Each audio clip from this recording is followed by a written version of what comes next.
Hello everybody, my name is Luke Mar and this is HauteLeMode, and today on HauteLeMode we are coming to you with our haute couture reviews for the fall 2022 season. With it, we have seen designers from all over the world showcase their collections to the premier luxury fashion clients of the world. Haute couture is translated to high sewing and dates back to the custom creation of garments made to the body specifications of the individual wearer, as opposed to general sizes like 0 to 22 in ready-to-wear. As time has passed, haute couture has become both imaginative and a crafts haven for designers, while also being a destination for the world's wealthiest willing to spend hundreds of thousands of dollars on just one gown. Now this season we saw a total of 35 brands show, some great, some, well, not so great, as per usual. And next up is Dior. This is gonna come as a shock, but it was kind of good. I know, I'm fine, nobody is kidnapping me, I promise. Maria Grazia does not have like a hit out on me or anything along those lines. It just like genuinely came to that decision on my own. I know it's shocking, I know it's confusing, I'll talk to my therapist about it, but as of right now, like, I think I'm fine. And I also thought the collection was fine, so I apologize. The collection was based on the Ukrainian artist Olesia Trofymenko's depiction of the Tree of Life, and was, as I said, shockingly not the worst Dior Haute Couture collection in recent memory. In fact, there were quite a decent amount of looks that showed Maria Grazia Chirui's understanding of textile craft and embroidery through a traditional European folk lens, and it was nice to see her stick to her own lane and then thrive in it, so stay in it. The collection opened with a white gown cut in the essence of what is commonly referred to as, quote, peasant style. In the early 1970s, Yves Saint Laurent, a former Dior creative director, brought traditional European folk dress to the haute couture runway and helped to build out light, natural fabrics with distinct embroidery and fabric manipulation styles into the, quote, cottagecore aesthetic we now know it as. Here, Chirui brilliantly, might I say, brings traditional lace and white and tea colors from the high collar and bib of the torso down to a tiered skirt that looks rustic yet refined. While their traditional Dior bar suit isn't exactly present, Chirui's use of the hourglass figure from the late Victorian period, characterized by the large gigot sleeves, semi-nipped waist, and large flowing skirt, does reflect a more liberal style of dress from the same era that Dior used as the foundation of his New Look collection for 1947. If this was Chirui's inspiration, she once again has proven that her subversion of Dior's New Look and corsetry is valid, while still drawing inspiration from the source material of the Maison. Next, a heavily embroidered jacket was placed over a sheer blouse, and weaving gathered skirt captures the composition of Dior's New Look again without giving in to the pressure to incapacitate its wearer. The collarless jacket in that tea-stained color with white embroidery is probably inspired by vintage Ukrainian or Eastern European embroideries, and while I couldn't find an exact replica, a photo of a young man from the 20th century in festive attire feels similar, and only confirms how absolutely lovely the jacket in fact is. The use of that tea color, as well as the white, keeps a more natural feeling to the jacket and only further emphasizes the return to nature and folk aesthetics that Chirui is trying to and has sort of tried to purport in the past. And when combined with this intriguing take on weaving, where the portion of the vertical gathered skirt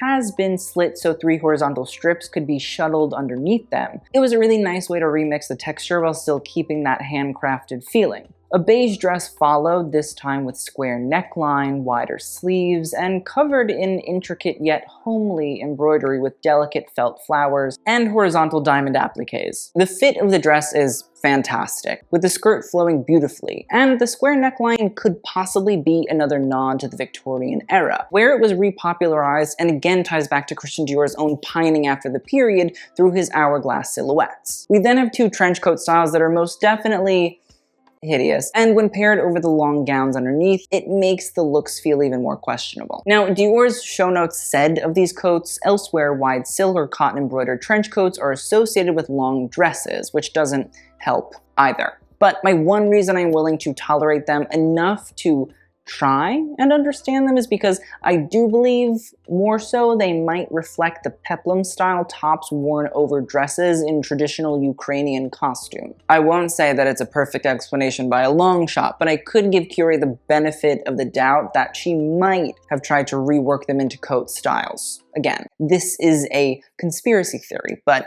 if true, I respect the attempt.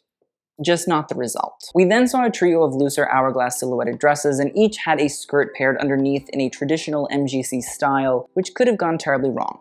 but didn't. A white dress had a matelassé floral design and what looked like a traditional Ukrainian folk graphic on the bodice, and was a nice subtle detail, while a black scoop neck dress showcased a fishnet high collar top in black with sprouting floral applique that refreshed Chiri's love of fishnets. There was another version of the dress in a scooping plaid of brown and orange that had a poorly conceived light beige sheer gathered top underneath, and together the look felt sloppy. But if you can imagine the look without the top, we can call attention to the fact that Chiri was probably referencing Ukrainian folk plaids that have been part of national costume for decades, at minimum. Guipure lace was also quite present and sometimes well done, like a white two-piece skirt set that exposed the décolletage and legs underneath it through floral motifs, and a black and beige lace gown that accentuated the waist without a belt. Hold your applause. But rather through color blocking.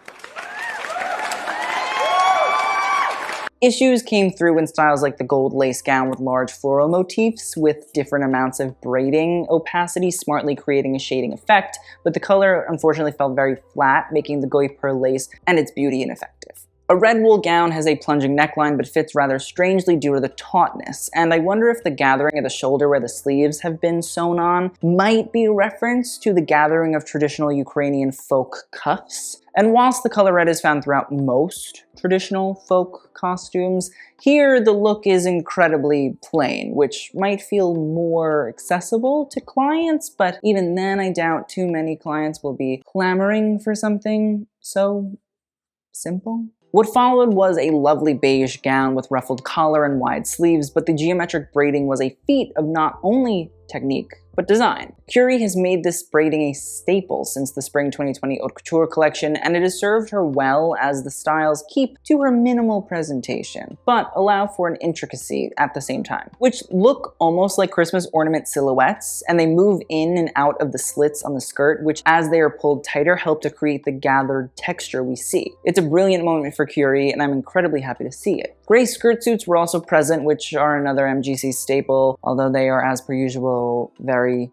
dowdy looking. While there are elements of both Dior history through the use of grays in both warmer and cooler tones, and Ukrainian folk costume with the decorative knot buttons that can be occasionally seen on Ukrainian festive dress, they cannot save the fact that the pieces are just genuinely both uninteresting and crude. Another beige gown follows, and while it might not be attractive to all, it does showcase the prowess of Dior's atelier. The shirred bodice creates a lovely texture, and with the extra tight section at the waist, does a great job of naturally accentuating it. Again, no belt. You can clap. Chiri likes a ruffle and a bib, so while it might not be everybody's cup of tea, the embroidery motifs are sublime, and the gathering of the fabric is rather breathtaking when you can see how it creates a ruffed collar. Yeah, it's giving you Amsterdam 1777. And while the pleated skirt has a whole different set of motifs, it is rather similar to the difference of motifs on Ukrainian folk costume shirts and vests when paired with their skirts. A hodgepodge look arrives and feels like a cluster of different Chiri garments like the trellis patterned dirndl skirt, sheer top, and collarless decorative knot button jacket, and shows that all is not fixed over at Dior. But at least the majority of this collection has been good. A black gown reaffirms the emphasis on embroidery throughout the collection as it adorns a range of areas like the collar, the shoulders, the sleeves, and the skirt. And in a moment that I really never thought would happen, it also shapes the waist, and this collection seems to be the first time that we are seeing Chiri ditch her infamous belts in her haute couture collections and refuses to use them as a crutch. There is no belt. Standing ovation. I know people will think this review is probably paid for at some point, but I have to say, when the Dior collection is bad, I'll scream it from the rooftops, as I'm gonna be completely honest, like, I invented saying that Maria Grazia was bad. It was me. Nobody else was doing that. It took your Business of Fashions and your New York Timeses and your Washington Post seasons to say it was bad. I said it was bad from the beginning. I invented the MGC hate train. I am the conductor. But I will be the first one to say, if it's a good collection, that it is, even if it's an unpopular opinion. Wool coats then emerged. One was a nice patchwork style of maroon and blue and pink panels held together by raw stitches, which captured the homespun feeling of the collection overall. While the all maroon coat over a dingy pink pleated gown felt more ready to wear than haute couture. The last coat was one of the standouts of the collection, as it consisted of panels of felt in colors from black to blue to beige that were symmetrical flora designs. I would presume that they were inspired by Trofymenko's Tree of Life works, which were the catalyst for Chiruy's collection, and I'm sad to see that they really only sprang to life in this manner here, in this moment. The felt panels are lovely and probably incorporate elements of Ukrainian textile design and native floral motifs, while keeping alive the beauty and perseverance of Ukraine and its people amidst the Russian invasion. And not only to mention that, like, the Dior atelier does a great job. A black gown followed, and while it had guipure lace and hand gathering, it looked like something you could find on the rack at Anthropologie, meaning Chirui still has some work to do regarding separating the wheat from the chaff. Let the clients make things simple. You keep it complex on the runway. A floral embroidered gown followed and consisted of a fully embroidered bodice, but from the waist to the hips, satin vertical strips had black velvet horizontal strips running underneath them, creating a proto braid, I would say. I'm gonna call it proto braid. The satin stripes continued down the skirt as they did the floral embroidery, and while I can say that there is Dior precedent to styles like this in spring-summer 1955, it feels somewhat flat when compared to an OG version. The finale gown was a red sheer style with a proto braid band at the waist and sleeve cuffs with panes of guipure lace and other foliage appliques running up the skirt. The look does capture the colors most commonly found in Ukrainian folk dress, and it incorporates beautiful, modest lace and embroidery, but one always would want a little more drama. Maybe a reference to the larger layered silhouettes of Ukrainian folk dress would have been a smarter way to go, and more elaborate way to go about closing out the collection, as it could have married the true traditional attire of the Ukrainian people with the large and bodacious silhouettes that the House of Dior was founded upon. Overall, the Dior show was nice. Some sections were incredibly pedestrian, although they're likely to sell through, but the majority was actually rather smart, kept to its vision and source material, all while being overwhelmingly intricate and beautiful. I would be lying to myself, and to all of you just for video views, if I were to say that I thought this collection was in poor taste. I know. I promise. I'm okay. I promise.